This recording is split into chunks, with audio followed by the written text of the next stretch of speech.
Recovery is important. I think people do need to pay attention. You hear people kind of say, like, listen to your body. Any tips for overcoming training addiction? And the key to stay motivated is to realize that it is a quote-unquote marathon and not a sprint. And if I want progress to happen in the long term, I need to make sure that I am recovered. I need to make sure that I feel okay. The last rep of the last set, I've hurt myself on it before. But I'm wondering what a reasonable endpoint would be without becoming too fixated on the number. Sometimes people are like, I'm just going to eat clean. And then you don't really define what eating clean means. Everybody kind of wants that loss to look like a straight line down. It's more so going to look kind of like this. Hey, maybe we should give this guy like an 8-sleep topper or something like that. Quantum Cloud. If you're here, Bureau, send us your information on Discord. We're going to get a Pod Pro cover from 8 Sleep sent your way because that will help you sleep better. We're going to get into your Q&A because we had a Discord Q&A. So if you want to get in on the next Q&A, hit up the Discord and go into the PP Ask PP channel so that we can answer your questions. Let's get into this video. It's like, all right, me training 7 times a week is too much stress on my body. I need to rest and recover. I need to take some time off and allow my body to actually recover. If I track my HRV and my sleep and everything, and I can tell when my stress is too high. Yeah. And I mean, sleep is everything too while I get to that. So I started to remove training as much as I did. I lowered my volume, my frequency in a week, resting more. All the clients and all the people in the world, the man himself, okay, just said sometimes you have to reduce training. Thank you, Chris. Thank you. Yeah, thank the Academy that somebody's validated that. Thank you. Even more so to validate that even more. This wasn't what I did as a cortisol reset. This is what I did in prep to win Olympia. I gotcha. Yeah. You know, so I actually removed a few days of training and I progressed more. My body wasn't always fighting so hard to recover. You grow when you're resting. That's right. It's like, What a pussy. Yeah, I know. Why can't you just train hardcore 7 days a week? Acting like he doesn't recover. 365. We train like 8 sessions every week. Look You at train us. multiple times a day. Yeah, we're joking, guys. That's spitting some fire right there. Yeah, I think, recovery is important. I think people do need to pay attention. You hear people kind of say, like, listen to your body. Sometimes maybe a newer guy, though, or a newer girl that's starting lifting, like maybe they don't know how to listen to their body. Maybe they're not quite sure. And then also, like, we know the benefits of, like, following the program and following the protocol. And when it says to do 3 sets of 5 with, 400 pounds, you might feel tired, but my results from doing stuff like that in the past have been, when I do gut through it, I do end up with better results. However, as you lift for longer, your lifting age increases. It seems like you really need to pay more attention to how you're feeling, and you do need to sometimes say, I don't think I should even go to the gym at all tomorrow.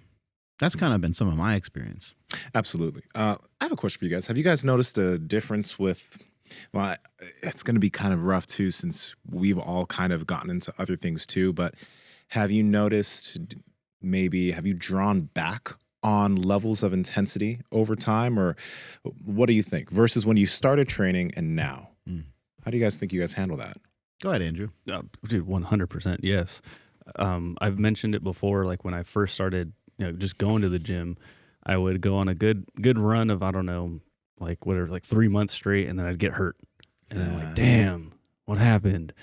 And then I'd start feeling like I'd miss a long amount of time in the gym. And then I'm like, I need to get back into it.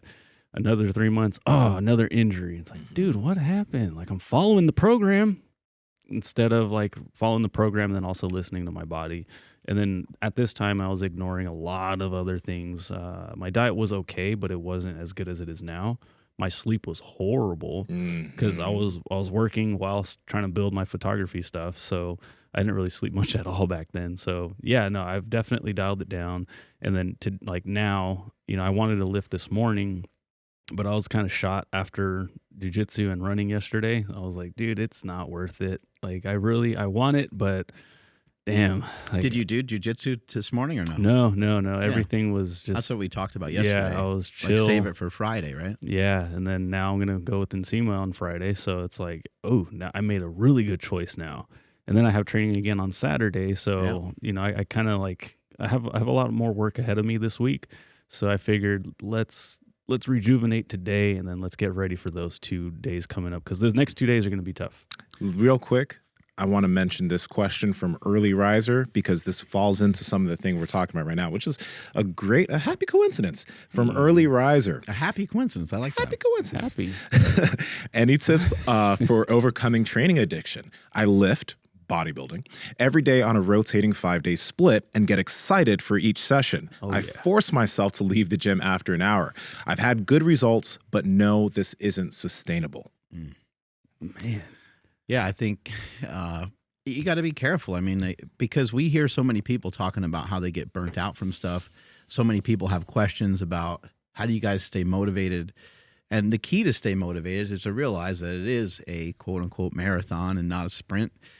Andrew is recognizing that there's other days in the week, right? Like Thursday practice is important, but I'm going to save up a little bit for Friday because I've been training the whole week and I've been running and lifting and doing everything else. So I don't think we take into account the other things that are in our life. Yeah.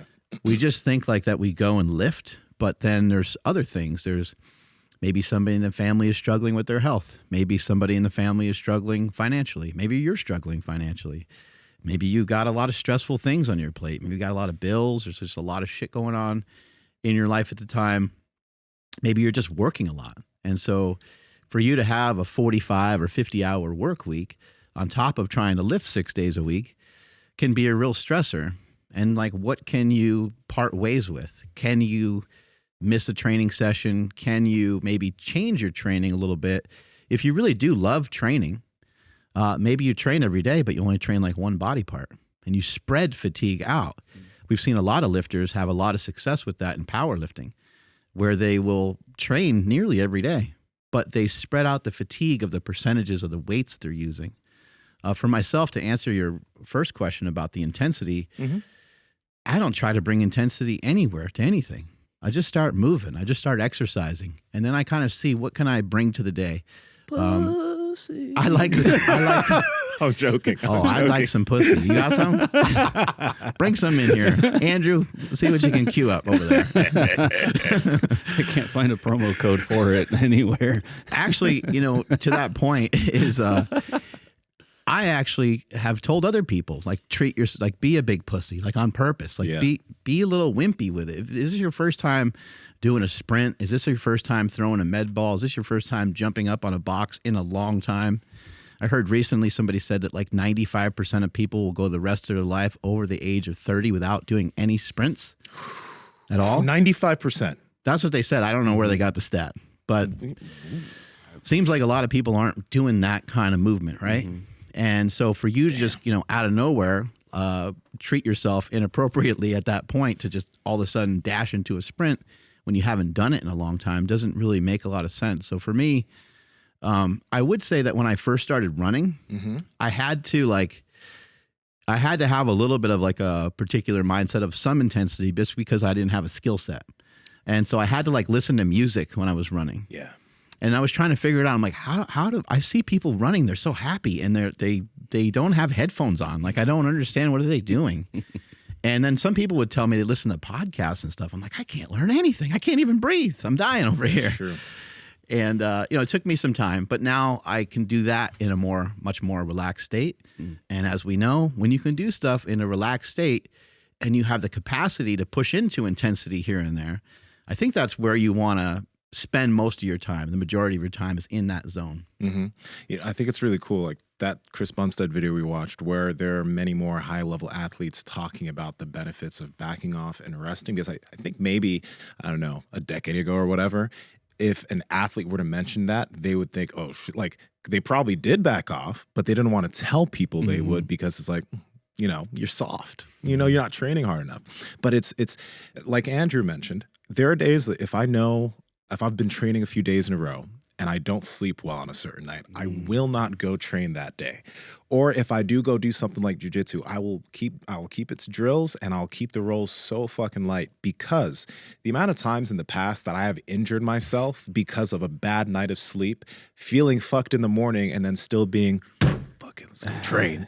The amount of times I've pulled something or done something stupid, it's just like, I know it's just not a good idea long term. And if I want progress to happen in the long term, I need to make sure that I am recovered. I need to make sure that I feel okay. Not every day am I going to feel 100%, right? But I'll still push those days. But there are days where you wake up and you can just feel the fatigue, right?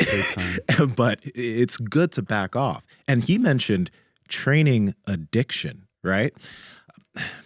It's a rough thing because I do actually know guys who have gotten into lifting or have gotten into BJJ and they just go so hard initially. And then after a while, you're like, oh, where's Jake? Where's he been? He's like, Jake got injured. He hasn't been back since. Or he injured himself and hasn't been back since. You need to treat yourself well in this and understand, like you said, the fucking cliche thing, but it is the truth. It's like, this shit is a marathon. You do want to do this for a long time. And the only way you're going to get good at it is if you give yourself a long time to get good at it. Yeah. And I mean, like, there's some people that can't even, get into the doors of a gym, but this guy's saying he's addicted and he gets fired up every day to go do it. So should he try to hang on to that? Like, how do you, maybe harness it somehow? Like, how do you think he should listen to his body, but also keep that momentum going? Because I think that's special. He actually did say, so he said he forces himself out after an hour. It's like he does a 5-day split, but it's a rotating 5-day split every single day. But he forces himself out after an hour. Maybe if he's still feeling good, you don't need to stop. If you're truly understand if you're feeling good. Don't be like, oh yeah, I'm feeling good, and your knees fucking, Make sure you're actually feeling good. Yeah, I think as an athlete, you got to be a little cautious with that too, because especially with people that are having a hard time with losing weight, or people that are having any sort of hard time with consistency. It doesn't sound like that's the issue for this guy, but there is consistency issues with a lot of people. And we see it in diet when somebody's too restrictive, and we see it in training when someone's too passionate about it sometimes. They want to stay there for an hour and a half or 2 hours, but it's like, what's Tuesday going to look like? Like, today's only Monday. What's Wednesday going to look like? What's Thursday going to look like? What if you stay, I think, I'm guilty of this. The last rep of the last set, I've hurt myself on it before.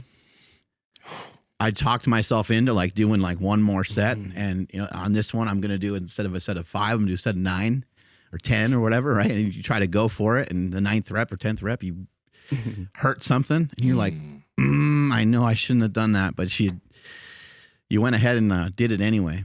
And I think in the case of what Chris Bumstead is talking about, he's talking about backing off to be even better, to be even bigger, to be even in better shape.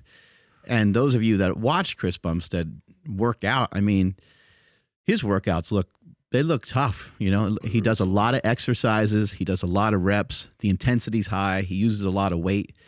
And it makes sense because he has such proficiency with lifting that he's going to need more rest than someone that's new. Like, if you're going to the gym and you're just handling 15-pound dumbbells and 20-pound dumbbells, and you haven't really been able to build up a nervous system that's like that yet, I would say that you don't need nearly as much rest. So in this guy's case, I think what he's doing sounds great, and that he's forcing himself out at a certain time is a good idea. But again, I think along with Nsima, what he said, the recommendation of sometimes if you're feeling good, you might want to stick with it a little bit longer, but you also have to kind of recognize, okay, I train about 5 hours a week. So if I pull from this day and I train this hard on this day, there might be another space in the week where I might need to pull back a little bit more. All right. We can cross that one. Let's go to the next one, which is a good follow-up. From Higdon Aaron. Like most of your listeners, I'm on a weight loss and fitness journey with specific goals for my body composition. I'm aiming to reduce my body fat percentage from its current level of 34%, while also considering what an optimal body fat percentage would be for me to achieve. My current target is 25%, but I'm wondering what a reasonable endpoint would be without becoming too fixated on the number. Can you provide any guidance on this? Ooh, I like this. I like this. In depth. Yeah. An in-depth question. So he's currently at 34%, wants to initially get to 25%, wants to know, what is the end goal? I think you don't know the end goal until you really get started on, it sounds in this case like he just wants to lose body fat, right? So you start to take into account what's your current diet, what's that look like, what's your current training program, and are there some areas where you can step things up a little bit? I'm unaware of the activity level, but A couple of 10-minute walks a day would be a good idea. Trying to find a particular protocol with your diet would be a good idea. You can check out Stan Efferding's Vertical Diet. So much great information in there. You can check out some information on like a low carb style diet. You have to find a particular diet to adhere to. And the reason why I say that is sometimes people are like, I'm just going to eat clean. And then you don't really define what eating clean means. So I think for now, the goal should be to do your best to clean up your diet. Do your best to kind of just straighten your shit out. Work on getting your sleep better. Work on the 10-minute walks every day. You can simply just start to try to eat whole foods as much as possible. So you can eat, meat, fruit, vegetables, some potatoes, some rice, things like that. Start to implement that. And then also make sure you're well fed. Like just because you're trying to lose body fat doesn't mean that you really need to reduce your calories right away. Mm-hmm. I think on this show a lot, we talk about maybe let's look at the energy output first. And let's have good positive inputs. Let's not just strip you away of calories because you're not going to feel like you have enough energy to really do anything. You can't make something out of nothing. So you need to have the proper amount of calories. So maybe you eat 3 to 5 times a day for a little while. Then once you get used to that, that's when you might start to employ some intermittent fasting and some other things. But I don't think your goal is going to be real clear until you start to implement some of these things. As you do that, then you might say, I want to lose 50 pounds or I want to get to this body fat percentage. And a few things here is like, first off, I'm not necessarily a fan. And what some people like to do is they want to say, I want to get to this percentage. So let's just use your current goal percentage as a endpoint. I want to get to 25% body fat in the next 8 weeks or 12 weeks. Don't give yourself a time goal on it. Start moving in that direction. But when you start giving yourself a time goal for fat loss, you start rushing. So if you're not where you think you should be in 4 weeks, you start like doing way more cardio, eating way less food, and you may actually get there, but now you've brought yourself to such a low point and you're feeling so fatigued that you're setting yourself up for a great rebound that's going to have you gain a lot of that body fat back. But if you do, as Mark said, if you start take it slow, build the good habits, give yourself a good amount of time to lose body fat, you'll get to that 25%. Now, one thing to think about is like, it's not going to look like this. I just made this little line down. Everybody kind of wants that loss to look like a straight line down. It's more so going to look kind of like this, where, okay, you head down, you stagnate, you head down a little more, you stagnate for a little bit, you head up a little bit. Then you start heading down a little bit. And what's going to happen is these new body fat percentages, especially when you go like from 34 to 28%, you're going to feel maybe a little bit tired at 28%. You're going to feel like you want to eat a little bit more. That's why maybe for a little bit, you might eat a little bit more. You might gain a little bit more body fat. And then as you start going back into that deficit, you'll start losing even more body fat, right? These different percentages are like a different set point. And you need to give yourself the time to adapt to that new set point rather than just trying to barrel down to 20% body fat. If you give yourself the time to live and be in that new body, that will become your new body fat set point, and then you can start making changes on that again. So let's just say that you get from 34, and 5 months later you get down to 25. Try to maybe stay at 25 for like 2 months, a month or two. I know it sounds like a long time, but try to live there. Try to eat there, try to work out there, try to feel comfortable there, and then start going down again. Because then you might actually get to 20% body fat in the next 4 to 5 months after that. Live there. You might live between 20 and 22% body fat for a little bit. And then you can start heading down again. And then your new set point could be 15 to 18% body fat. Live there for a good 6 months. And then you could start heading down even more. And you see this from bodybuilding people too. Sometimes someone will get to 10% body fat and they'll feel like hell. And a few years later, they get to 10% body fat again and they're able to maintain it and live there for some reason. It doesn't feel as stressful because they've gotten used to performing and being and eating in that body. You got to give yourself the time to do that. Some people do say, like, everybody has a different set point. I do think that that is true to an extent, but I do think that people can adapt to different body fat set points if they give themselves the time to live in that body fat. We also, I kind of failed to mention that this guy is after some body fat percentage goals. And when we're after body fat percentage goals, a key input is to lift weights. So make sure there's a good lifting protocol in there. You can follow maybe like 531 from Jim Wendler would be a great program to start out, or maybe you follow one of your favorite bodybuilders. You find a good program there. Hypertrophy is going to be a key factor, and as Nsima is pointing out, unfortunately, gaining muscle mass, like it takes a long time. Mm-hmm. So for somebody to gain 3 to 4 pounds of muscle mass, that could take maybe even a couple years, especially if somebody's trying to lose body fat. So if this guy is a little newer to lifting or something like that, he might make progress a lot faster than that. But if you just think about this, I think a lot of times people will typically lose some muscle as they're coming down in body weight, especially those that are heavier, that have a lot of weight to lose. For every 10 pounds that you lose, you might lose like 2 pounds of muscle or something. Does that sound fairly accurate? If you're lifting, yeah, potentially, yeah. But that's not bad. And one thing that you're actually kind of pointing out here is that, especially if you're lifting, which is going to be a really good thing as you're losing body fat, if you're new to lifting too, some of your weight loss might be masked by muscle gain. Mm-hmm. There's a small flip, right? Yeah, especially when you're new, though. When you're new, you can gain a good amount of muscle fairly quickly because it's a new stimulus. Right.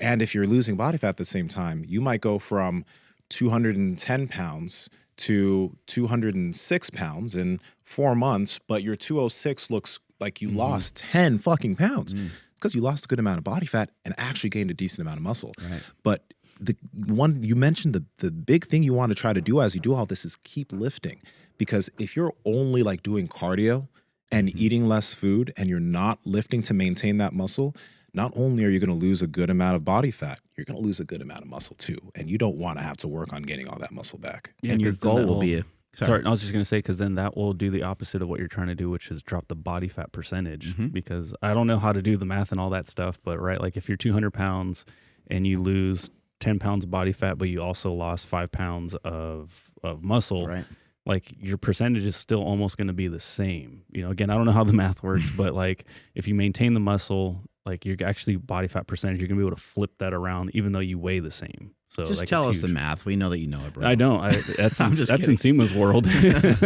He's the intellect. Yeah. Makes a big difference. And then, so you need 2 major inputs that you need. You need to lift and you need protein. So you got to break down protein by going to the gym and doing some muscle hypertrophy work, maybe a little bit of heavy lifting here and there. You need some sort of mechanical tension. A little bit of walking would be good just to kind of burn some calories. Maybe you get into a little bit of cardio, not a bad idea, but then make sure you're eating your protein.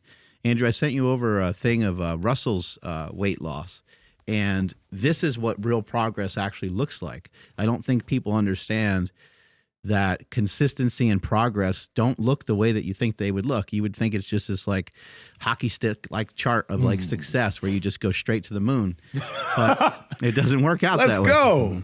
Let's go. But what we're dealing with is the overall body weight at the bottom is still way less than where he started. Mm-hmm. And this is probably over the course of, I don't know if it says up there, but it's about over the course of maybe about 2 years. This is amazing. It's 60 pounds over 2 years. And somebody might be like, well, why didn't he lose weight faster? It's like, because we're working on like permanent changes. We're working on permanent habit changes. He's working on permanent habit changes. He's doing a great job. You can see he messed up sometimes. He even, rebounded a couple times, gained some weight. There's some peaks in there, right? Spikes back up, but guess what? He goes right back down again.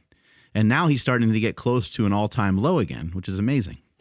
Now, the reason why I busted out the is because that is what that is. You just drew, yeah. That's what that shit looks like, though. That's not bad. People want it to look like that. It's not going to look like that, especially if you want lasting results. That is a good graph. I like that because it shows that he went down, he stabilized a bit, he went down, he came up a little bit. Who knows what happened? But like, then he started going down again. That come up right there where you see the first graph initially where he comes up at the sharp, like good, right there, that's a good thing because it's like prepared him for the next phase. It prepared him for the next phase. That is healthy right there, and he had another spike, but now he's going to start trending down a bit again. That's fucking beautiful, Russell. Good shit. Yeah, that's exciting. And we get fired up about this kind of stuff because we know that when you see the chart working like that we're not going to have some horror story of him, going back to where he was. He's going to still trend downward, and it might be slow and steady, and it might not be as fast as he likes, and it might not be as fast as the internet likes or whatever, but he's still making great progress. And I think that's some of what you went through, Andrew, in jiu-jitsu, where you're like, this is really cool. This is new. This is exciting. Okay, I got past the part where I just feel so beat up that I feel like I'm going to die every day. Then you start to learn, and you get a couple people in some holds, and then you start to kind of look around. And you're like, I think some of these guys are letting me get them into some holds. And then you get fucked up for a while, and you have these peaks and these valleys, these ups and these downs, all the way to the point you're driving home, and you're like upset. You're like, man, I'm never going to get. I don't even know if I'm going to go back again. I'm never going to get this, And then you calm yourself down, and you're like, I can learn this. I can figure it out. Yeah, that's happened in like in the middle of a roll, where I'm like, fuck, all those thoughts, I'm right? not getting, like, come on, man. One thing I just want, everything you guys are pointing out, like, I love it, but like, I always say like the diet didn't fail, the lifting program or training program didn't fail, the habits did. So what you guys were pointing out at the very beginning of this question, which is like, don't cut the calories, like let's just get the habits in line first. So it's a really cool opportunity to just become a different person, right? Like you're not going to be the same person that's whatever that eats pizza on Fridays. You're now going to be the person that's like, oh, dude, that guy actually has his diet together. Like, and that's not like a 30-day challenge. It's a lifetime thing, like you just become a different person. And it's exciting to, when you think about that, like Mark, you had mentioned, like you're kind of killing someone or killing a piece of yourself off. And that's essentially what this person's going to be doing when they get these habits in line. Can we maybe give this guy maybe 3 to 5 things to chew on? I'll say hit the gym, eat your protein. Let's just say this guy weighs 300 pounds, maybe eat like 250 grams of protein or something. Does that sound anywhere between 250 and 300? Can you go that high? Yeah, absolutely. It's like, even though if he's 300 pounds, like that's still a lot of protein. Like it's going to make you feel full. Right. So if you can get 250, cool. If you can get more, that's fine. And eat red meat, eat fatty meat so you can get some calories within that meat. Don't try to do this all through chicken because that just fucking sucks. But that would be solid. That would be solid. And then if you do want to have carbs, because carbs aren't necessarily bad, try to keep these things that like have some, use apples or use fruit, because fruit isn't necessarily something you're going to go crazy with. Maybe it's post-workout. Maybe it's surrounding a workout, before or after exercise. Yeah, absolutely. And then other things, like you did mention potatoes earlier. Again, depends on how you make the potato, but that's something that if you actually make a potato, it's hard to overeat. You can make it good, but it's not something that's going to drive up calories that much. Try to pick like one thing to put on a potato, like try not to go fully butter, loaded. Salt, bacon, a little bit of bacon. Well, yeah, bacon's okay, but then you got cheese and sour cream, and like you really start having a party with the thing. Well, what if the bacon is cooked in butter, cheese, and sour cream? You just put bacon on afterwards. I like your style. Yeah. Just don't snack. There you go. We kind of drill that shit in, but like try to like have, meals at meals. Try to make sure that when you're eating a meal. You're not snacking through your day and grazing. That getting rid of that habit will get rid of a lot of extra calories. And if you have a lot of habits attached to snacking, I think the ultimate killer of snacking is some version of some intermittent fasting.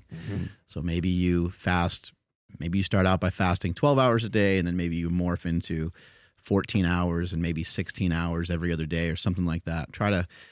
What I've learned over the years is that it seems like when you make things a little bit more black and white, where there's like a line and we don't have like a gray area in your diet, then you allow yourself a lot less bullshit talk in your head of like, this is okay because I'm training pretty hard.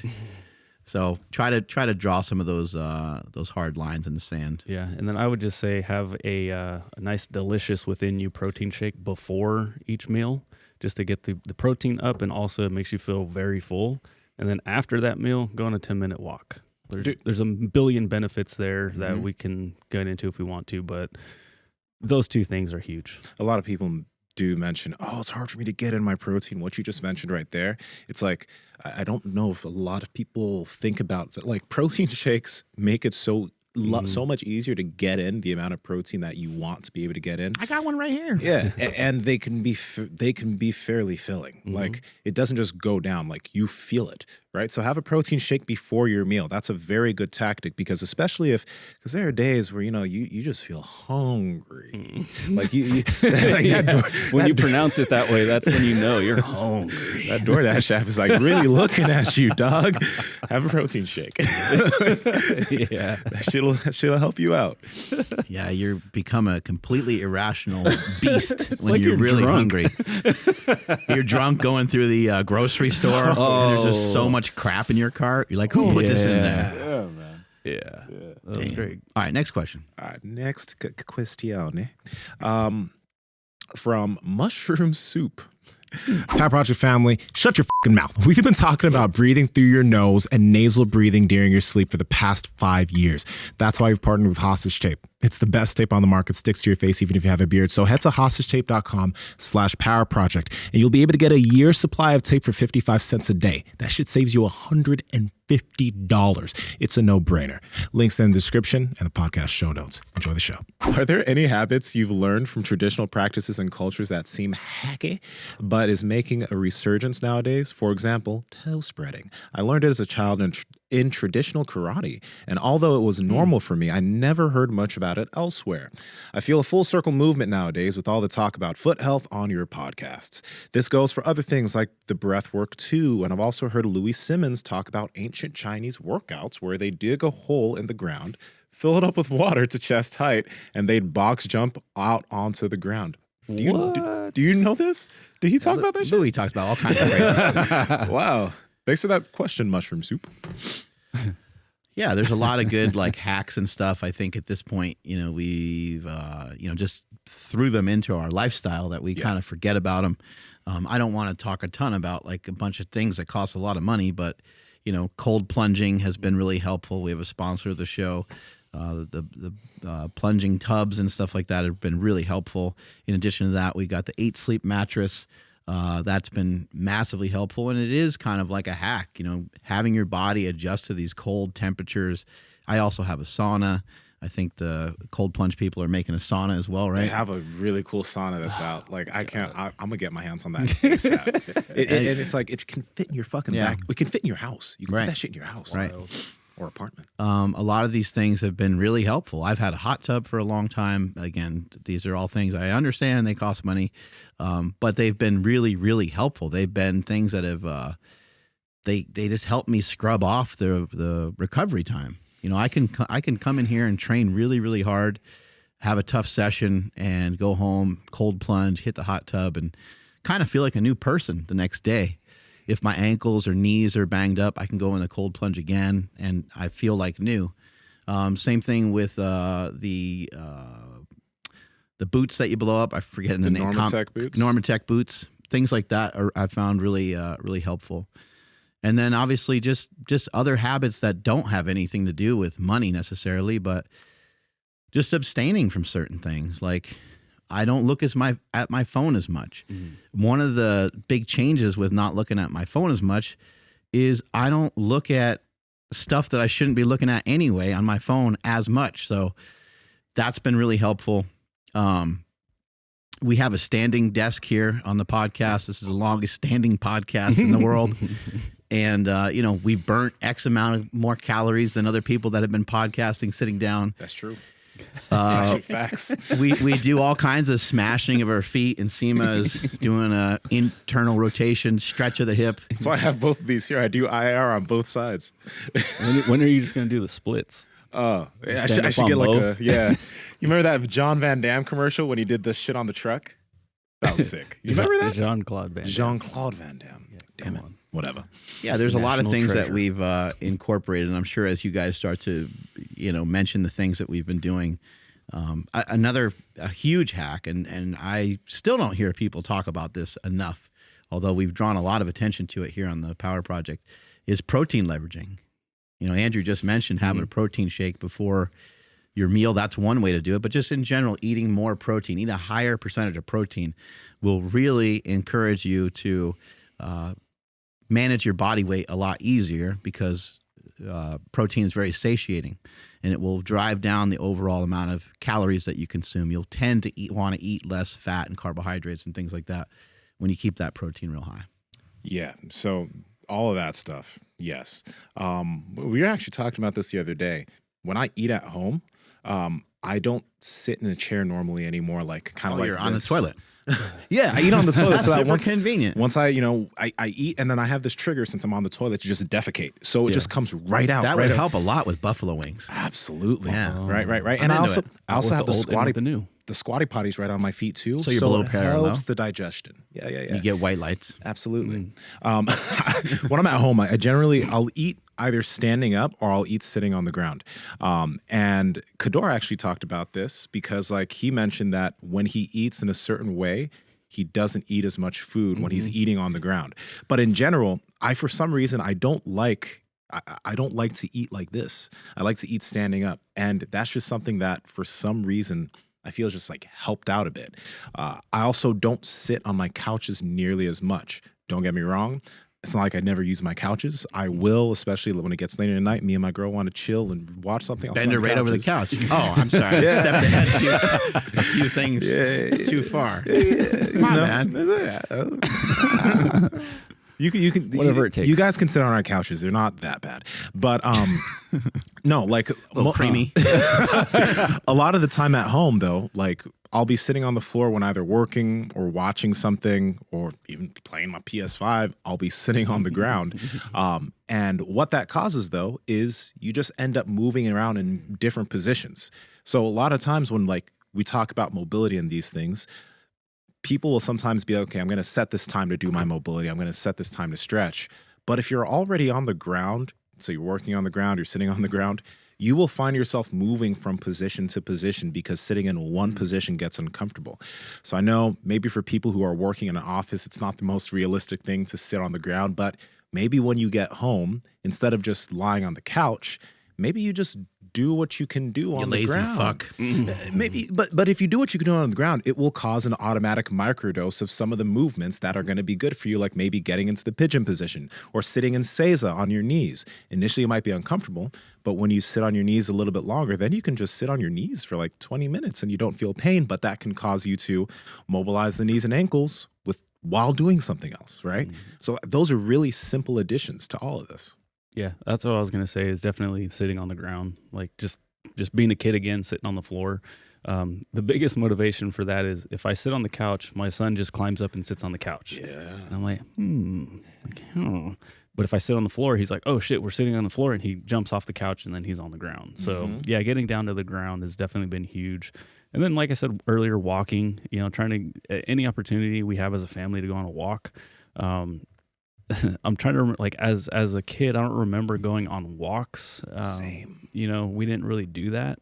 But Same here, yeah. Yeah, but now it's like it'd be cool if this is what my kids remember is like, oh yeah, we went on walks, and so they just keep it a part of their life as well. To add into that, my girlfriend Sam, her and her mom just walked for like all the time. And when she was a kid, her mom would be like, come with me on a walk. And she'd just be like, she just went on a walk. So this girl loves to walk. That's cool. When we first started dating, she's like, let's go on a walk. We fucking would walk for like 40, 50, 60 minutes just walking and talking. And we still walk now. But she has that habit because her and her mom did that. And she doesn't even realize how like wild that is, you know? So it's like, if you can ingrain that now, then that's just something that it's not like, oh, okay, time to go out on my walk. It's just something that person's going to do for life.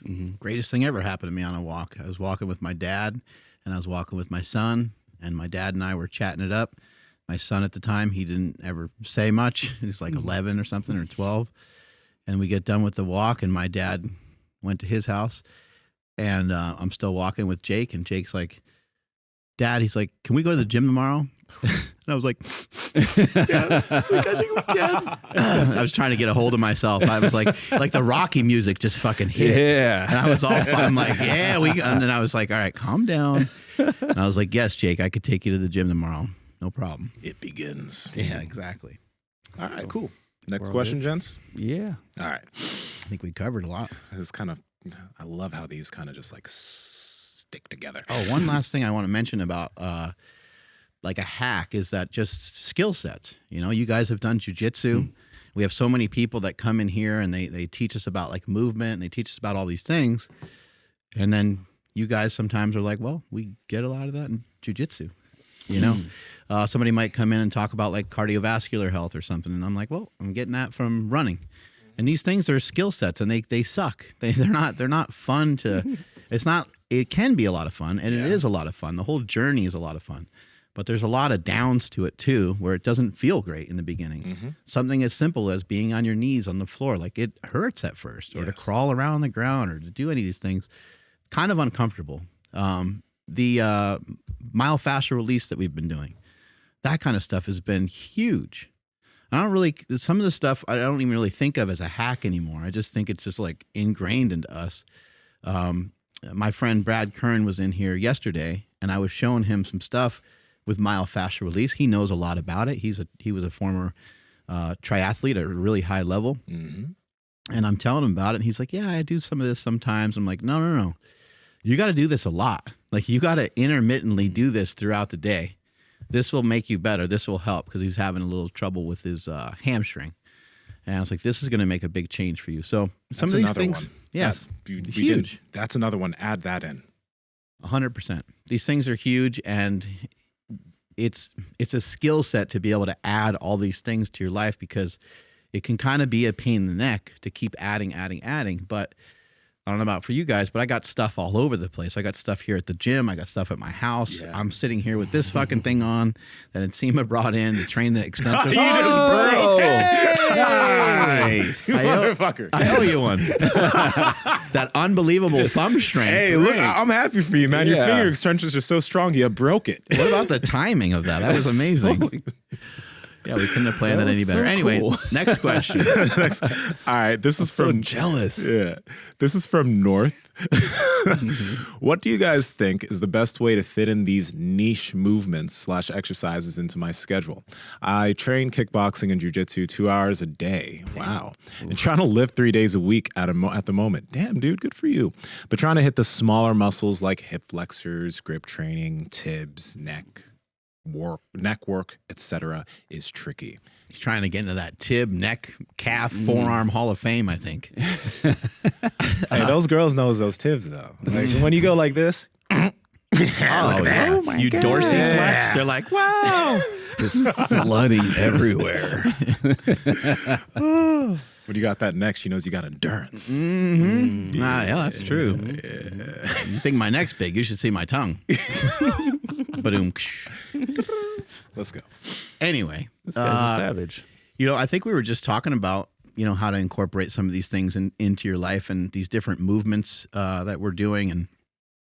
But what I would say, first of all, is for this guy in particular, sounds like he's already doing so much, you know? Yeah. And so I would maybe just have a day, maybe pull back one traditional day in the gym and have an untraditional day in the gym, or untraditional exercise for the day where you're just doing a bunch of other stuff. Like, pull back from your squat, deadlift, your regularly scheduled program, and just flip it and say, this is a calf, tib, box jump, mobility day. I found stuff like that to be really, really fun. And sometimes to mix things in the warm-up. That's what Kenny and I have been doing in these like bodybuilding bro sessions we've been doing. Today we did a lot of neck and forearm stuff before we got into the workout.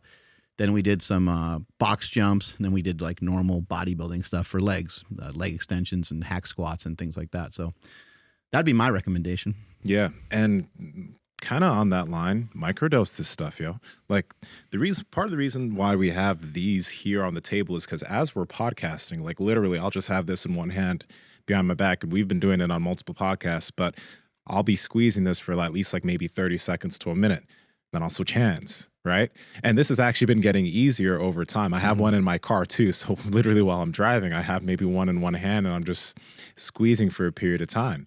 But doing this and microdosing this shit has made a difference in terms of my grip, right? So you can have these things around without having to, okay, I'm going to go to the gym and then I'm going to work on this. Because you don't want to, it's going to be hard to fit everything you need to do into one training session. But like you just mentioned too, just, hey, like add a neck thing in on one of your days, add some tibs in on one of your other days. Just sprinkle these things in so that it's not so difficult, you know? And if you're doing boxing or kickboxing and jiu-jitsu 2 hours a day, every day, you are a monster, my friend. But microdose it. We talk about microdosing all the time. That's why we have these tools around. And again, like it'll make making progress in these things so much easier if you're not just limited to when you're in the gym. And when the dosage is spread out throughout the day, it doesn't feel hard. Yeah. Yeah, that's exactly. So like I used to have dedicated sessions for doing like damn near an hour of like go-to movements and stuff. Now just every time I touch the mat, I run through my whole little routine and then I get going. So yeah, just I think what Nsima just said is perfect. Sprinkle it in as you're kind of already there. And then it won't seem like you have to set any special time away from the things you love to do this stuff. Nope. What do we got next? We got anything else? This is from Son. We got a few more. Yes. Chiropractic family, your normal shoes are making you weak. This is why you partner with Vivo Barefoot Shoes, because they have a wide toe box, they're flat, and they're flexible. So with every single step you're taking, if you're taking a 10-minute walk outside or when you're working out in the gym, your feet are able to do what they're supposed to do in this shoe. They have tons of options for hiking, running, training in the gym, chilling and relaxing, casual shoes for if you're out on a date. You need to check them out. And Andrew, how can they get it? Yes, that's over at vivobarefoot.com/powerproject, and you guys will receive 15% off your order automatically. Again, vivobarefoot.com/powerproject. Links to them down in the description as well as the podcast show notes. Hey, thanks for answering my last question. He asked the question on the last Q&A. Now, what in your experience has made you feel younger? If anything, like any particular supplement or diet or workout that seemed to make you feel more youthful? Testosterone. Go in. Are you being serious? Or are you joking? Like No, you're being serious? 1,000% serious. Okay. Yeah, I don't know if you guys want to jump right into that. No, go. Yeah, Sounds no, good. like libido went through the roof, so that was fun. Felt like I was like the first couple nights with my wife was like kind of like, so she was my girlfriend back then. That's what it felt like with my wife again. Like it was like, holy shit, like this is amazing. This is the best thing I've ever had in my whole life. Like, so it made everything Best thing for her feel- too. Yeah. And then Like, damn. also like the drive and motivation to go after what I wanted. I feel like when I was younger and before like life could kick my, like that's a little bit too dramatic, but like, you know, when you're a kid, you think you can do anything. And then all of a sudden you like, oh damn, I got bills to pay. Like my whole paycheck's going to all this other shit that I don't actually want to pay for. You start living in quote reality. After I got on stuff, I was just like, oh my gosh, like I'm going to take over the world. Like I felt like a kid again. Like it was freaking awesome. And then of course, getting in the gym, it felt like whatever I was lifting was actually working, kind of like noob gains all over again. So I would say that for sure definitely made me feel a lot younger. You know, I think just staying attached to some sort of fitness or sport, I think is important. I've never felt old. You know I'm getting older, but I never felt old. I don't feel old. I don't notice any decline in really anything except for a couple of things that I don't think I have control over, like my eyes and stuff like that. Maybe you can train them differently or something. I'm not sure. I don't know how to do that. I saw something in a book about that recently. Yeah, I've seen some stuff too. I don't know how much control you have over it, but it'd be interesting to even mess around. Maybe Posture Pro, maybe they have some information when they're here. And I've seen some people talk about that. But anyway, staying connected to your training, I think even that's interesting, right? Like that you could train your eyes. I believe that you can train just about anything. We've seen people even talk a lot about training their jaw to help with their sleep, to open up the airway. There's so many things that are trainable. As humans, we are really highly adaptive. And just because somebody's getting older doesn't mean that you have to feel old or feel older. I feel like my movement is better. I'm definitely a lot faster than I used to be. The only thing that I'll feel is just like, does this feel like normal wear and tear from like a workout? So that's the only thing that makes me move a little bit slow and may make me feel like old, but it's not old. It's just soreness from exercise. Yeah. On the eye thing, you know what was interesting? You know that book, Peak, that Joey Burgles, is his name Joey? Yeah. He mentioned to us, that there was a group of people that they they all had declining eyesight. Mm-hmm. And what they had them do to train their eyes was they would have them like look at something far away, change the focus. They would train them on changing focus in the eye. Every single individual after the period of days or whatever, it was like 80 people or something, all of them were able to read the newspaper without having to have their glasses on, and books without having to have their glasses on. And then they tested their eyes, and there wasn't a single change in any of their eyes. The change was in their brains. Ah. Oh, geez. Yeah. The change was in their brain. So it was because It's supposed to be the case with mobility too. You remember Ron Penna said if he blew your brains out, you'd be able to, Do the touch splits. your head to your your foot to your head or whatever. Yeah. So yeah, the brain controls a lot. Yeah, it's crazy. But Andrew, it's the youthful thing and the feeling more like a kid thing. I think it's kind of some of the things that we talked about. Like right now, we're fucking with these grip things and just standing around and just moving around a bit. And when you see kids that can't focus, they're like, like they're always doing shit, right? Yeah. And I think because like I definitely remember times when I was like only focused on powerlifting, that I'd get done with a session and I'd just be like, oof, my back, right? I'd just go home and sit down, and I would wake up in the morning and I'd feel pretty stiff, and I'd do my mobility work before. I just wouldn't feel loosey-goosey, right? Jiu-jitsu is something that has you rolling around and moving. After a few years of doing that, I felt better, but there were still things where I'd wake up in the morning, I'd feel some shit in my back. And these habits of randomly jump roping during the day, when I can, just jumping and hopping, sitting on the ground and allowing my body to move, because kids will do that. Kids will just sit on the ground and fuck around, right? And they'll do things with their body. I feel better now being 30 than I felt in my mid-20s. You know what I mean? But it's because there's more I'm not even thinking about the type of movement I do now. There are just more of these movement-based habits that I have in my life where I'm using my body more. And because of that, my body is like, thank you, feel better. And this isn't just because I've just added something into a workout. It's because all of the things that we talk about, the things that we add into our days, right? These are just practices now. It's not like we're working out more, but it's just little things that we do. That shit has just made it so that I can bend down and pick something out without having to, think about having to bend down. They add up, right? The stuff from Human Garage that we had on, doing some of those fascial maneuvers during the week, or sitting on the ground and mobilizing because I'm sitting on the ground. These things over time will allow you to feel better, because now your body is moving through positions that it hasn't been moving in for a very long time. It's like magic, dog. Yeah, I remember as a kid just never wearing shoes, and so one day I put shoes on, and it seems like I never took them off. Yeah. But since wearing wide toe box minimalist shoes from Vivo Barefoot, I take my shoes off as much as possible now, and I'm walking around the house barefoot, damn, I gotta walk outside. Fuck it. I just go. Whereas before I'd try to find some sandals or something, right? And so that definitely makes me feel like a kid again as well, or not like a kid, just younger. Because when I was a kid, I remember playing baseball outside and doing everything barefoot. And then, like I said, I put shoes on one day and never took them off. Yeah. But now it's it feels good to be barefoot all the time. Yeah. And another thing, and Mark, we were talking about this one of those days, is try to pay attention to the way you do certain things. For example, when you pick something off of the ground, do you feel that you have to set up, hip hinge, and pick it up? Right? Making all the noise and shit. Instead, maybe can you see okay, as you were talking about some of this stuff, maybe sitting on your knees is difficult. Maybe hopping into a squat is difficult. But can you slowly put yourself into a squat and then pick that thing up? If you can just maybe get into that position a little bit, guarantee that a month from now or 2 months from now, you might be able to just get into a squat, pick something up, and come back up without having to think about it. That is being more youthful, right? Being able to use your body with more capacity.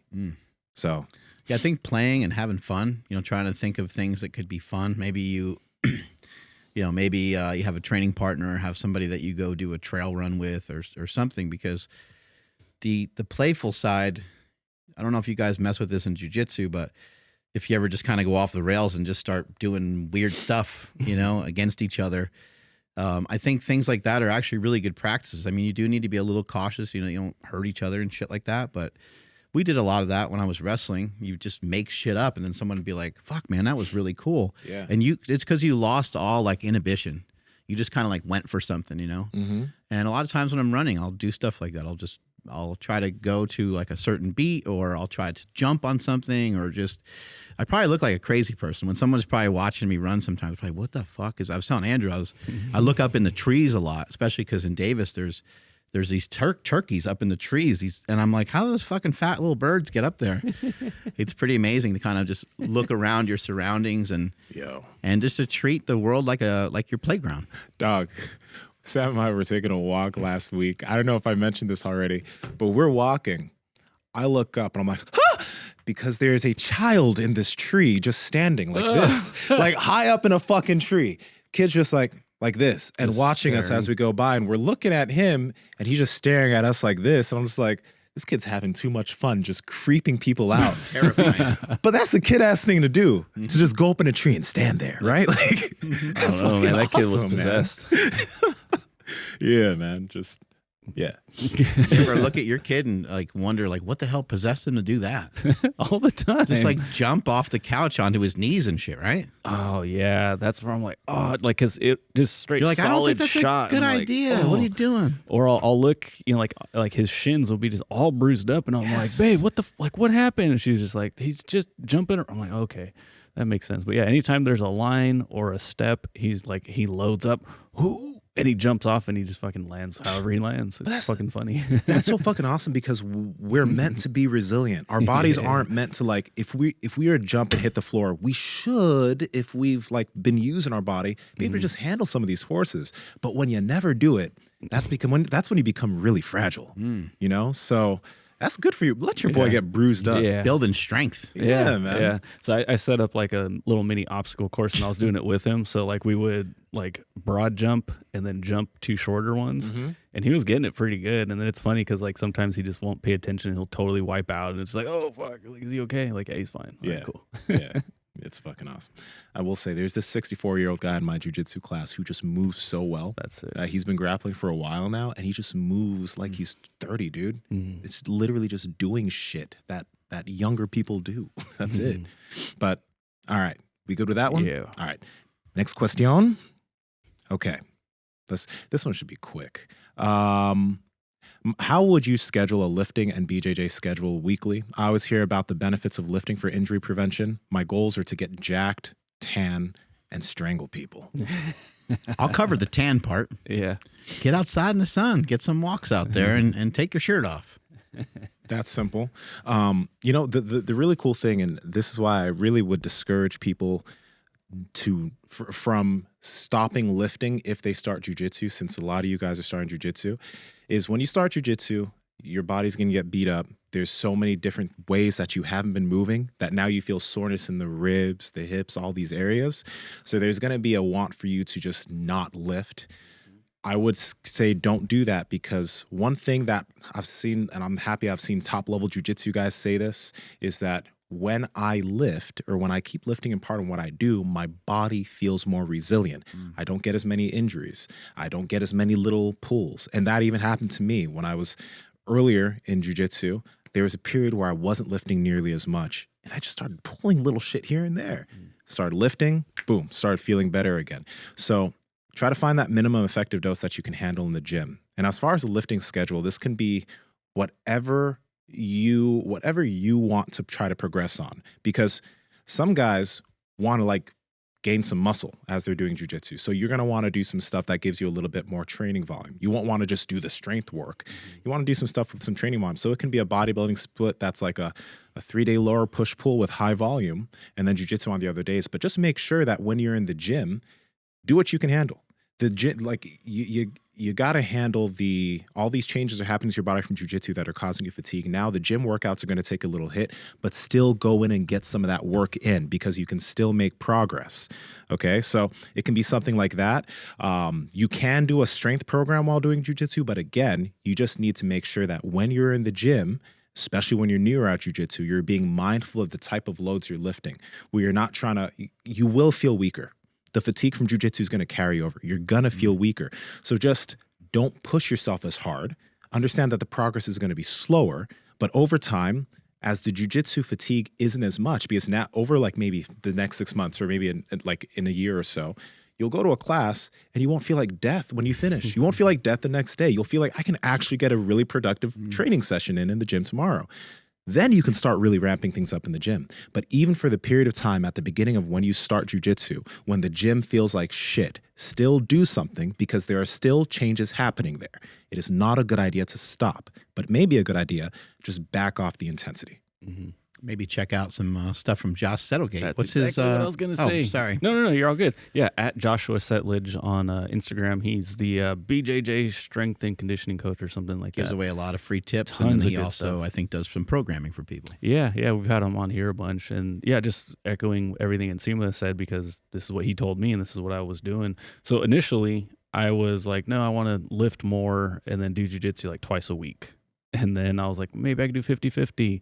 And then to now where it's like we're 5 days a week in jiu-jitsu, and then like the rest of the days are either rest recovery or, something different. But what he was explaining to me was like, on those days that you do jiu-jitsu, that doesn't necessarily mean like you're off of the gym. It's like, just go get a pump or something, go move around a little bit. So microdosing the workouts.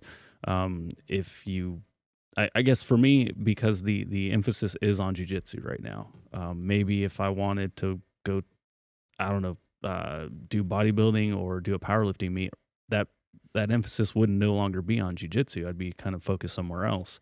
It seems like this guy's trying to kind of do all of it at once, but I think jiu-jitsu has like the biggest bang for your buck as far as like getting jacked and tan, like you get that good lean muscle look.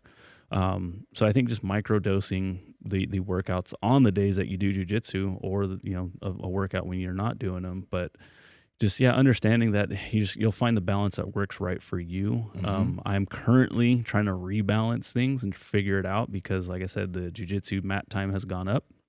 But when I do figure it out, like I'll just make sure that it doesn't take too much away from the mats while I'm still chasing the pump in the gym.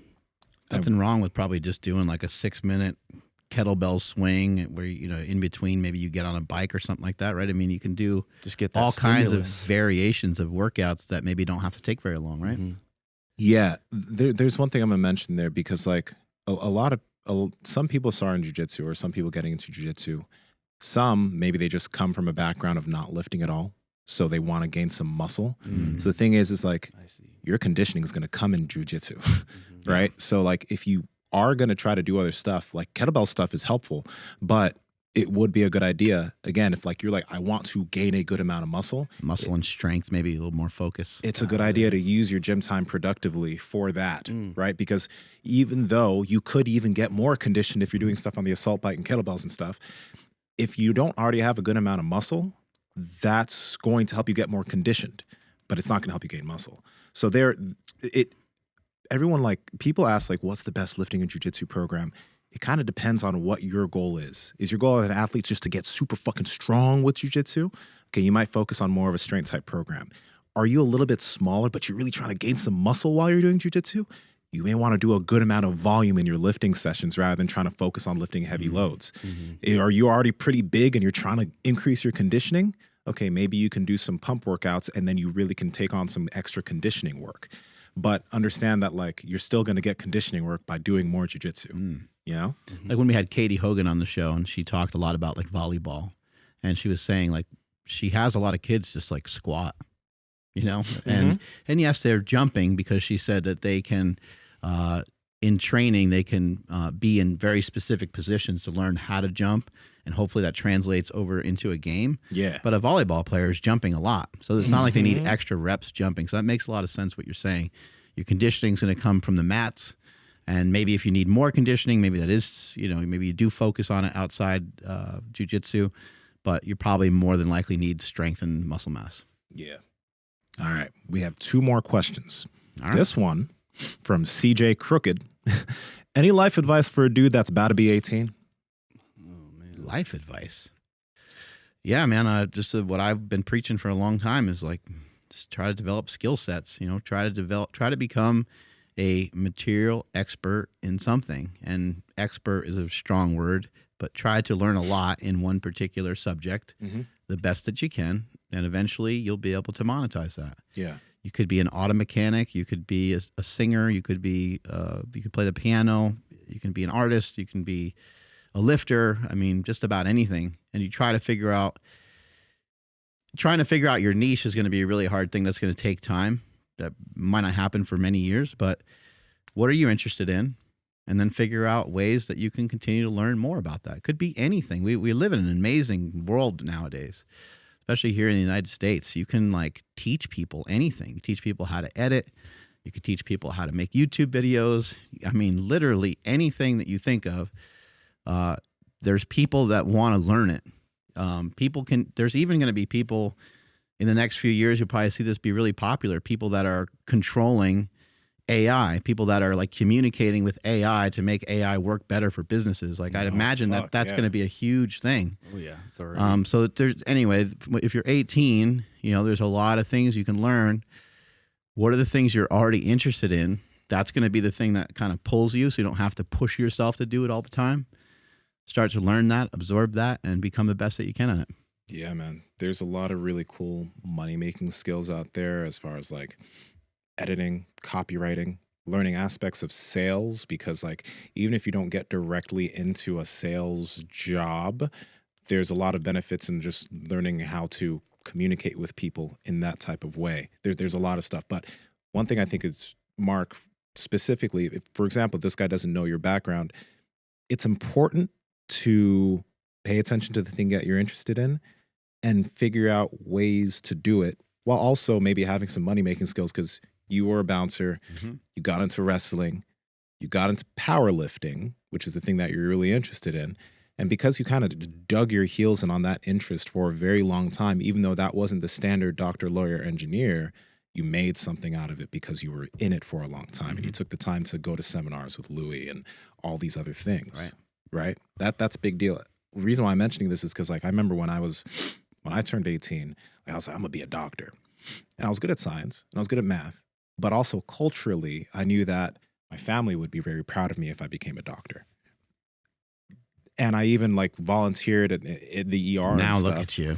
Way downhill. Way downhill. But I even volunteered in the ER and stuff. And I think volunteering in the ER, volunteering within that, helped me understand that that wasn't the lifestyle I wanted to live. Like I didn't want to be in a hospital for that long, and that's very admirable. But I knew that, oh God, having to be in here for such a long time every single day, I thought of my life in that way. And I was like 20 something at the time. And I was like, damn, I figured this shit out late. Right. So one thing you do want to think about is, why do I have the interest I have? Do I have these interests because it is truly my goal and want to do this? Or do I have this because there's been some subtle programming that's kind of said, this is admirable, this is good. If you do this, this is going to be a good path for you, right? My girl, like she went to college a little bit later, but she went to college when she really knew what she wanted to do, right? And that kind of put her ahead, because I have so many friends from high school who have their degree and are in their job, but hate their fucking job because what they're doing is kind of what their parents wanted them to do and what everyone else thought they'd be good at. And now that they're in it, they're like, shit. Even if you're making good money, if you don't like it, it's tough. So really take the time, like you always say, to dig in on your interests, to really find out what is the general thing I'm interested in, and see how you can build stuff off of that. Yeah, that's what I was going to say. Like, if you can figure out a way how to kind of silence the noise. Just thinking back to when I was, at that age, a lot of the dumb shit I did and bad choices I made were not even for me. They were trying to like impress someone else or try to satisfy my girlfriend at the time, whatever it may be. Yeah. And it's like, I was trying to impress people that like were pretty quickly after that no longer in my life. And at that age, it seems like this person's already kind of like way ahead of where I was. But at that age, you kind of do, you pay attention to what's going on around you. You have, you don't want to be like, you have more fucks to give at that age versus now I'm at 38 and it's like, I have none anymore. But, you worry about your image a lot at that age. But like I said, a lot of the people that you may or may not be thinking about trying to impress, or like, well, shit, that guy's going to that school. Like, You got to worry about his parents bragging to my parents or whatever it is. It's like all that's going to disappear very fast, and it's just going to be you like by yourself, and you might get stuck with some of these stupid decisions that you made. So understanding that like it is a very, very long game, and a lot of the stuff you care about right now or that you think is important right now, it's like it's not even really that important, as shitty as that sounds. But it's like, don't do anything too drastic right now because you're trying to impress somebody else. Like, just focus on you. Yeah, and probably don't have a girlfriend. Yeah. Some decent life advice. Or if you do, just know that might not last, and that's okay. Yeah. It's okay. The advice from Little Miss Sunshine. You guys ever see the movie? No. The old guy, the grandpa in the back of the car tells the kid something very amazing. Maybe we should look it up. Let me see. Let's see. How could I put it without giving it away?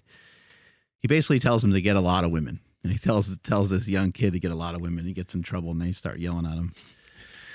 In a car, Go ahead. I was going to say, like at 18, I would also advise it's a good idea to show your family that you are like heading in a particular direction of some kind. Yeah. So like get goodish at something, or like show some interest in something. Your parents are probably going to put pressure on you if it seems like you're not doing much. Mm-hmm. If you're just kind of playing video games and hanging out. But if you are potentially going to go to a junior college, or you are going to, you have plans to like do something. So I think that's important, because parents, they get real worried. They're like, what's my kid going to be? What are they going to become? What are they going to do?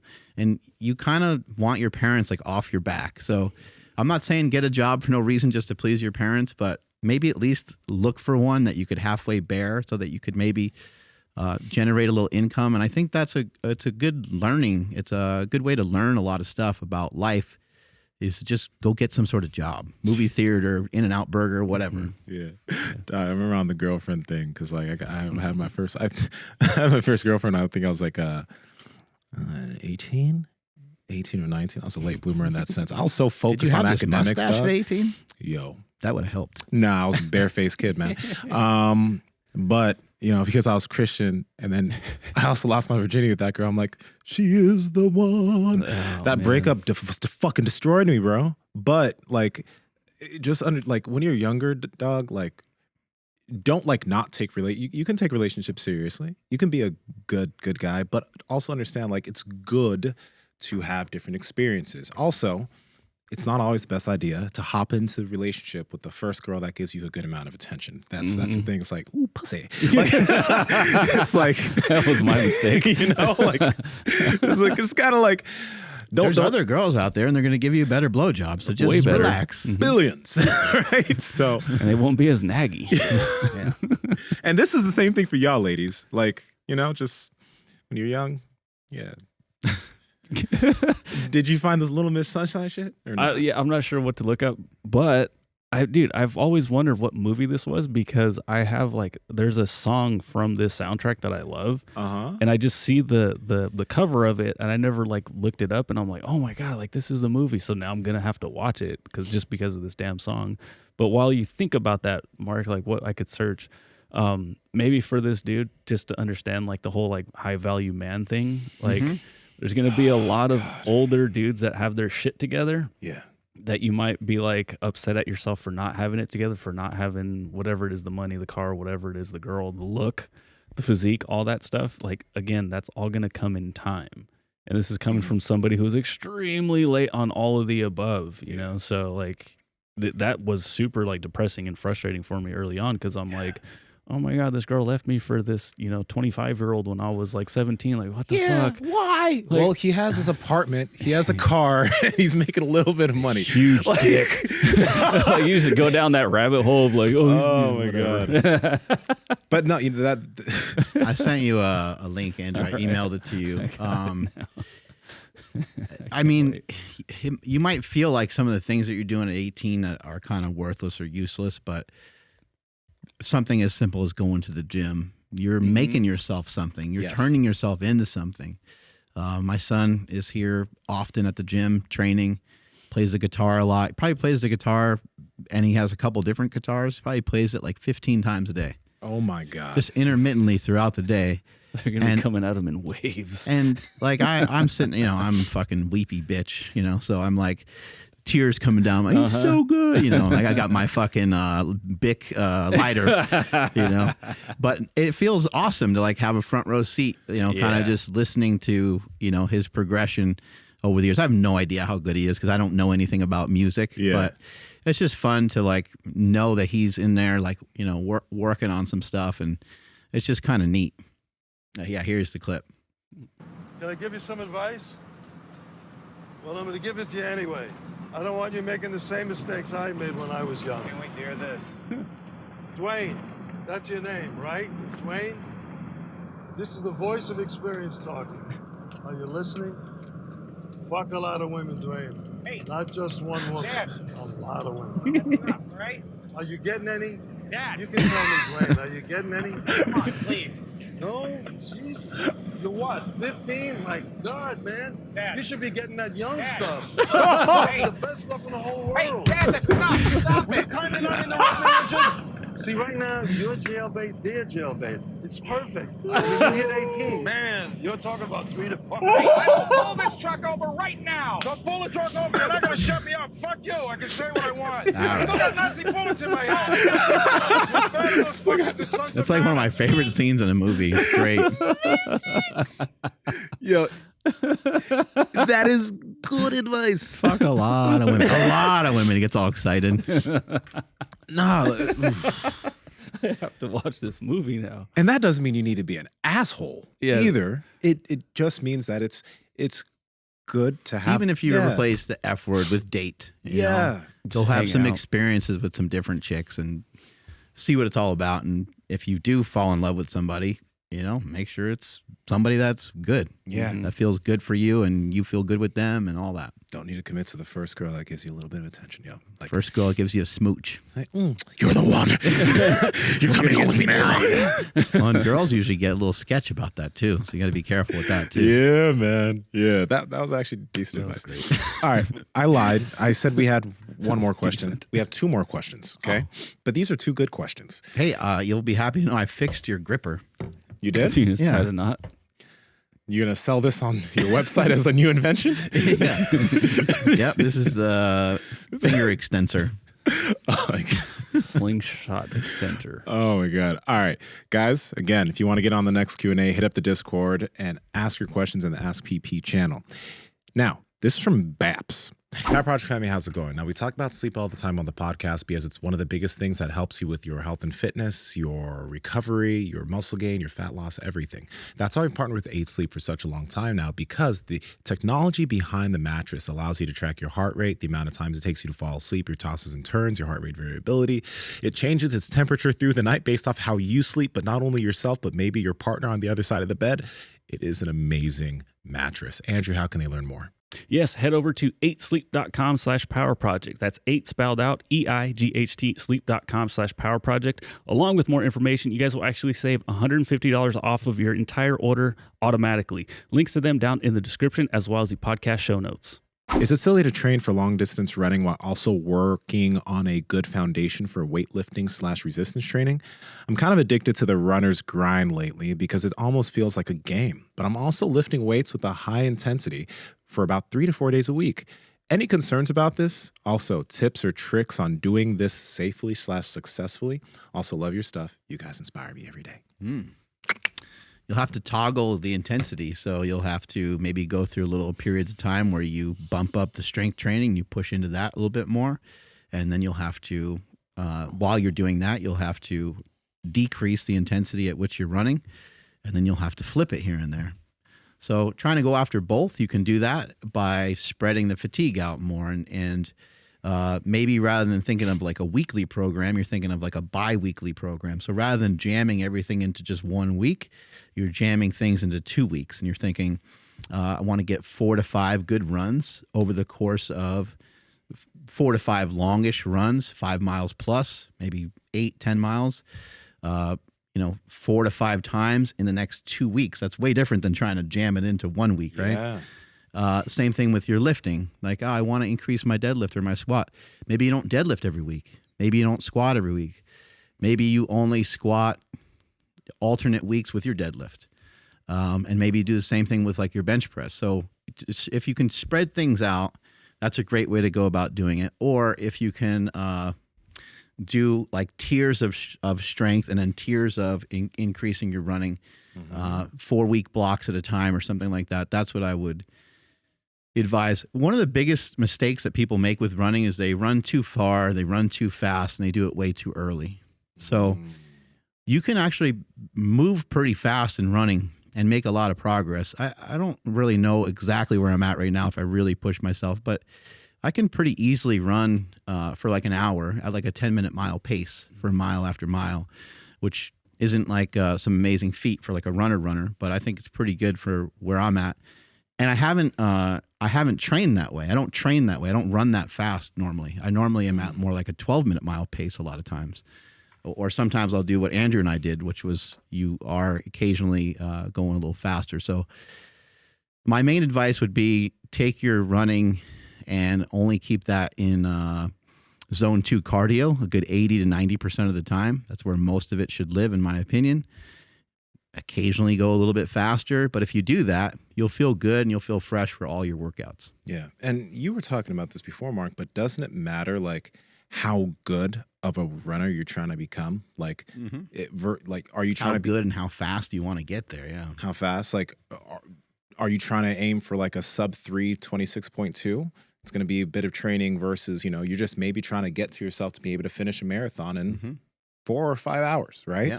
Yep. That still makes you a decent runner, but you're not all in that way, right? So it's like you can toggle your expectations, because for someone like me, I just want the capacity to be able to run a few miles. I don't need to be able to do a 26.2 at a good pace or whatever. I just want the ability to run well. Right. But he looks like he's digging in. Do you think it'd be a good idea for him to track his weekly mileage and then like toggle that every few weeks? Yeah, it's not a bad idea. But there's a lot of ways to kind of keep just like a governor on your training. The zone 2 cardio is a great idea. Nasal breathing is a great idea. Okay.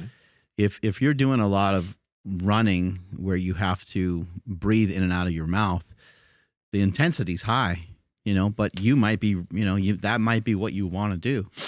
So for this guy, he's also mentioning that he likes the runner's high. It's kind of hard to get the runner's high if you're only nasal breathing. So he might have to push a little harder here and there. But again, I think in my opinion, the fastest way to get the best results in running is to run very slow.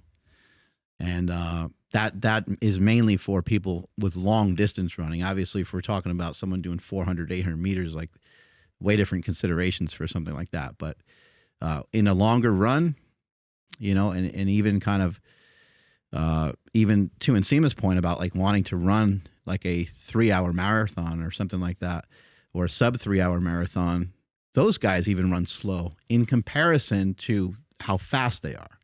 So they're running at a good pace and a good speed. They might do a lot of their training at like a 9-minute mile pace, but that's really easy for them because they could very easily run at like a 7-minute mile pace.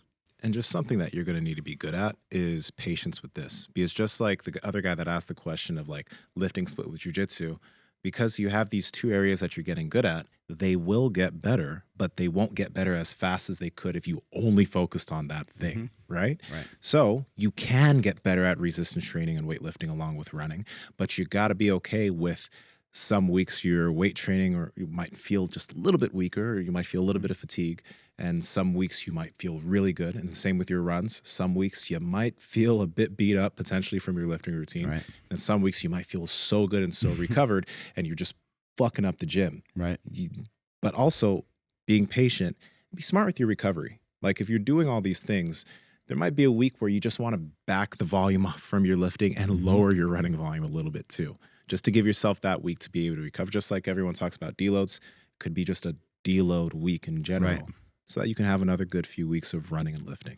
And you can run every day if you want, but you have to also kind of just, again, you're going to just understand, okay, I'm going to do something very frequently. So because you're going to do it frequently, then the intensity needs to be lower. Like you can't, I hate the word can't, but it's not a great idea to use high frequency, high intensity and like be doing this shit all the time and just trying to blast it all every time you do it.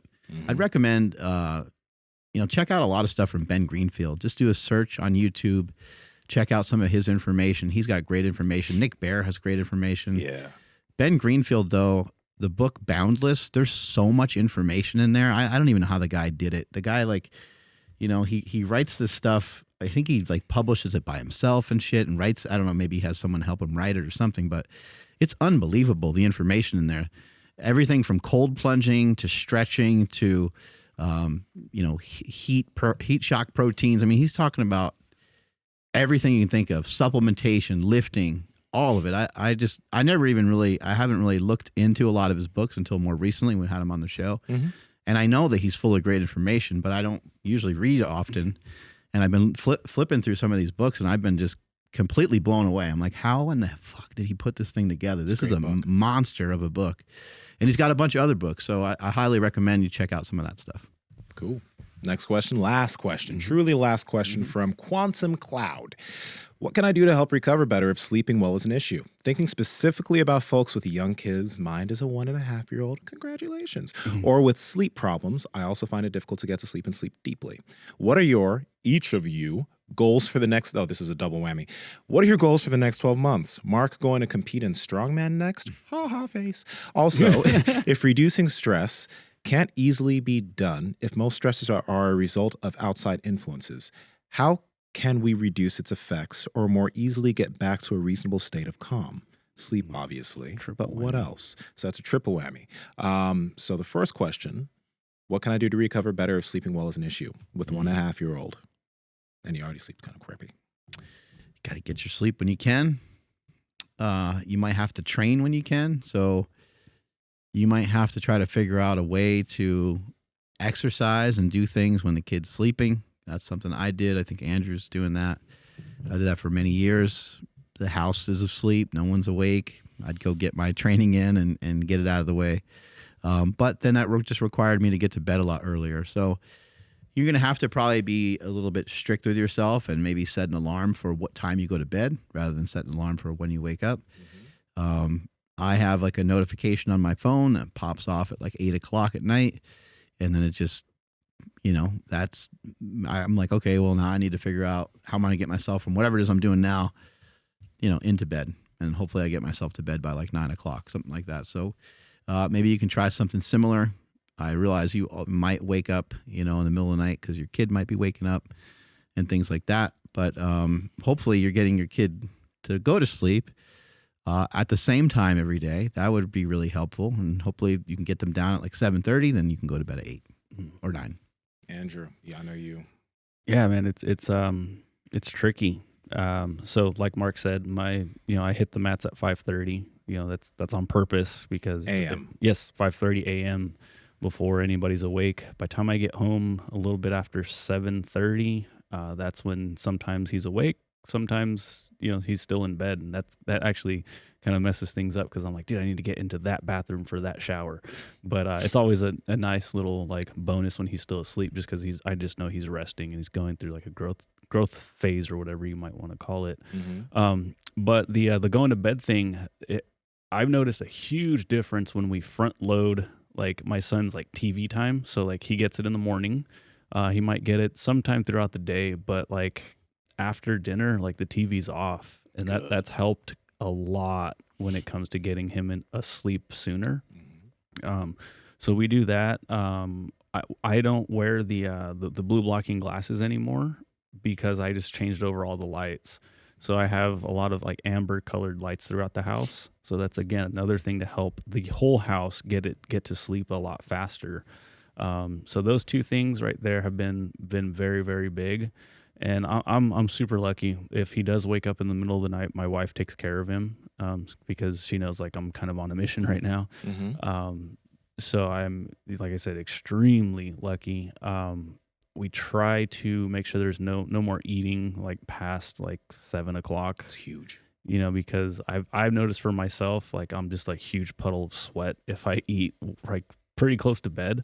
Yeah. So that's been like another gigantic thing. And then, you know, as I've been talking to you guys about trying to fix my snoring, I'll find some cool hacks, and then all of a sudden it's like, dude, like what happened? Like it's back again. It's sort of like I'll use the nasal strip and then the mouth tape, and then it'll go away. And then all of a sudden it's like it becomes immune to that. And it's like, dude, what do I got to do next? So lately I've been just sleeping elevated, and that's been keeping me asleep longer. And then also it's getting rid of the snoring. So it keeps my wife and my son asleep longer as well. So it's just like, it's an evolving thing, but I think the biggest thing for us right now is just cutting off the electronics fairly early, and that helps the entire house go to bed and stay asleep. Hey, maybe we should give this guy like an 8 sleep topper or something like that. See if he can, because that helped me a lot. Yeah, that helps. Can we do that? Can we figure that out? We could do that. Quantum Cloud, if you're here, be right, send us your information on Discord, address, your bed size, all that shit. We're going to get a Pod Pro cover from 8 Sleep sent your way because that will help you sleep better. If you don't have it already, if you have one already, then ignore this message. He's going to be like, nope, actually, I don't have one. Which I wouldn't blame resell you. that shit on I would eBay. not blame you. But yeah, Quantum Cloud, send your info to us. Yeah, that's actually, so that has been gigantic because I use the silent alarm on the bed. You know, it starts like vibrating around your head, and it just like slowly wakes you up. It's not like a jarring alarm, but also it doesn't wake up my wife or my son that are in the same bed. Yeah. They stay asleep. It doesn't mess with their sleep at all. That's been gigantic for us. Yeah. And then you also have your temperature, and she's got hers, right? Yep. You don't have to worry about, because a lot of times our lady friends, a lot of times are colder, right? Yeah. And we're all sweating. They're like, oh my God, it's so hot in here. All right, we're going to get to the part 2 of his question. What are each of your goals? I'm going to keep this so short. For the next 12 months, Mark going to compete in strongman? No. All right, so you're not going to do that. I don't have any particular goals at the moment. Andrew? Compete and win jiu-jitsu tournaments. Yeah, I love it. I got the next one, so it's June 17th, so it's not necessarily 12 months away. It's just 6.5 weeks away. That's the goal right now. Go in there and do well. Yeah. Same here. Like I got a Worlds coming up in 3 or 4 weeks. Just more competing. Jiu-jitsu's been really improving. So got that coming up, and just, bring some awesome people on the podcast and just improving in general. The interesting thing is like there aren't like, probably should have 12-month goals and all that stuff. We kind of vaguely do, but I think a goal of all of us is just like continued improvement. Like we're always trying to improve at something. So there's nothing stopping there. And his third question, if reducing stress can't easily be done, if more stressors, blah, blah, what else can you do to reduce stress is pretty much the essence of his last question. From outside sources that he doesn't have control over? Yeah. Something like that. Let me really, all right. If reducing stress can't easily be done, if most stressors are a result of outside influence, how can we reduce the effects or more easily get back to a reasonable state of calm? So the effects of stress caused by outside influences?